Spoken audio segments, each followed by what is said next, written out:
Our guest tonight has his doubts about stocks going much higher the rest of this year. He's Richard Steinberg, President and Chief Investment Officer at Steinberg Global Asset Management. Hi, Rich. You're calling for S&P to end the year at 1920, which is lower than where it is right now, and the Dow to end at 16,800. You say this is as good as it's going to get for 2014. Tell us why. Well, the only way that will change, Susie, is if earnings start to really accelerate. Right now, the S&P is going to earn $119 this year, and analysts have $132 next year.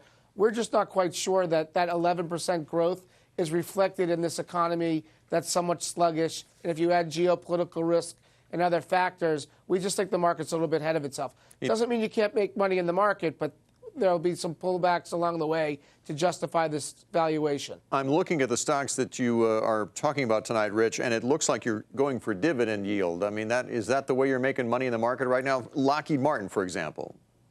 Yeah, the stock is yielding 3.3%, Bill. They have a great lineup of their products with the defense company. Stock's trading at under 15 times 2014 earnings. We have a $225 target, and there's a ton of cash flow from this business as the projects that they have with the Defense Department continue to mature. International there is also an upside. Mm-hmm. And one of your other picks, Ford, a ticker symbol F, you also like. It also has a pretty rich dividend. Tell us the story there. Yeah, the stock's yielding just under 3% at 2.9%. It's really cheap, trading at 9 times 2015 earnings. They've had an upgrade in their product cycle where they spent a lot of money. Now the cash flow going forward should be a little bit better. We have a $21 target roughly from these levels. It's a boring stock, but we think that, in a market where you really want to have stocks that are going to pay while you wait, while we kind of figure out where valuations go, it's one that we would definitely want to own.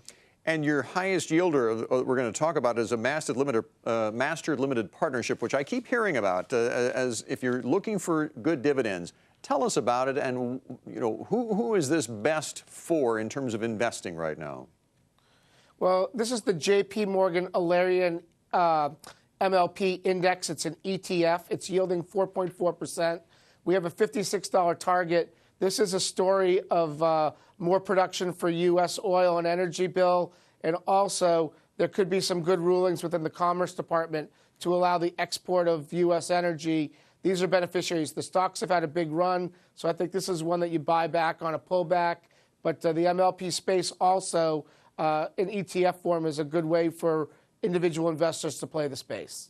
Rich, I want to circle back to where we started this whole conversation on your outlook for the market. We're coming up on earnings season. We're going to be hearing from a lot of CEOs on these analyst calls. What are you expecting to hear? And might you change your outlook and change your mind about the markets depending on what you hear? Yes, at the beginning of the year when you and I spoke last in January, we had a 1936 target, and that was based on the earnings that we talked about. If we start to see in the next 2 weeks that companies are getting much more upbeat, we'll flick our switch to 2015 earnings. If you apply a 16 multiple to those earnings were lower than the street, you could have an 8 to 10% upside between now and the next 12 and 16 to 18 months.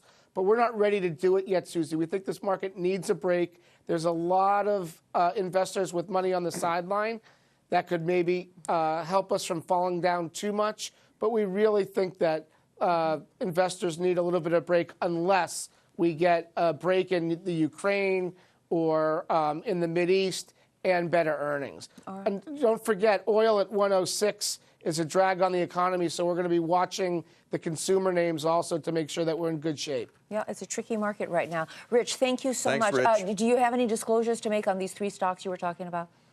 We own them all in the firm, and I own them all personally in our dividend portfolio. Yeah. Okay, great. Richard Steinberg of Steinberg Global Asset Management.